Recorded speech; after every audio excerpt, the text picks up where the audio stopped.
시청자 여러분 안녕하십니까? 서울시 교육청이 급식 안전성 논란에도 불구하고 결국 학교 급식에서 친환경 농산물 권장 사용 비율을 낮추기로 했습니다. 대신 우수관리 인증 농산물을 적극 권장해 안전성을 보장하겠다고 하는데요. 하지만 실효성에 대해선 의문이 제기되고 있습니다. 최희영 기자입니다. 서울시 교육청은 2014학년도 학교급식 기본 방향을 확정했습니다. 친환경 농산물 권장 사용 비율은 50%로 줄어들고 식재료 구매 시 1인 수의계약 범위는 1,000만 원 이하로 통일했습니다. 지난해 말 이 같은 방침을 한 차례 밝히면서 급식 안전성 논란이 일었음에도 결국 친환경 농산물 권장 비율을 낮춘 겁니다. 친환경 농산물 권장 비율이 높다 보니 식단의 다양성이 제한된다는 이유에서입니다. 학교 규모에 따라서 그걸 맞추다 보면 식단 짜기가 어려운 경우가 많습니다. 대신 교육청은 급식 안전에 대한 우려를 불식시키기 위해 GAP, 즉 우수관리 인증 농산물 사용을 적극 권장하기로 했습니다.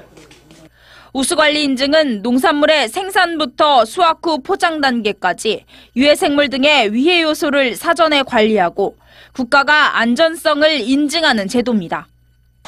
농약이나 비료 같은 화학물질을 사용해도 일정 기준치 이하로 관리되는 안전한 식재료를 사용하겠다는 겁니다. 하지만 문제는 실효성입니다. 현재 전국의 농가 가운데 GAP 농산물을 생산하는 농가는 4%에 불과합니다.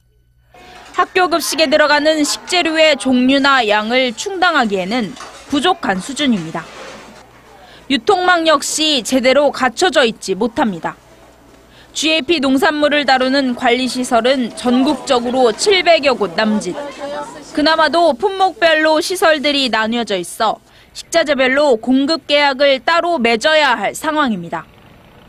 해당 품목을 구하기 위해서는 학교 쪽에서는 각 시설별로 다 연락해야 되는 그런 어려움이 있는데요.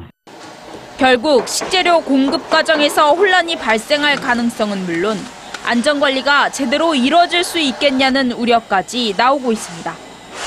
굉장히 일이 많아지고 업무량이 많아지고 학교 간끼리 이렇게 공동 구매하는 방식이 지금 현실적으로 단위학교에서 좀 어려운 점이 많아요.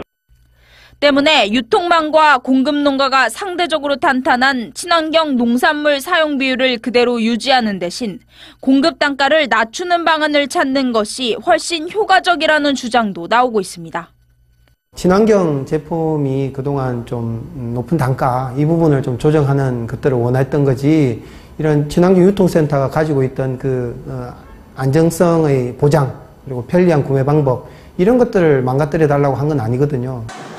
건강에 좋은 친환경 식단보다 다양한 식단을 선택한 교육청. 안전성 논란을 불식시키고자 대책을 내놓긴 했지만 학교 현장에 혼란만 키우는 것이 아니냐는 우려가 일부에서 나오고 있습니다. EBS 뉴스 최희연입니다.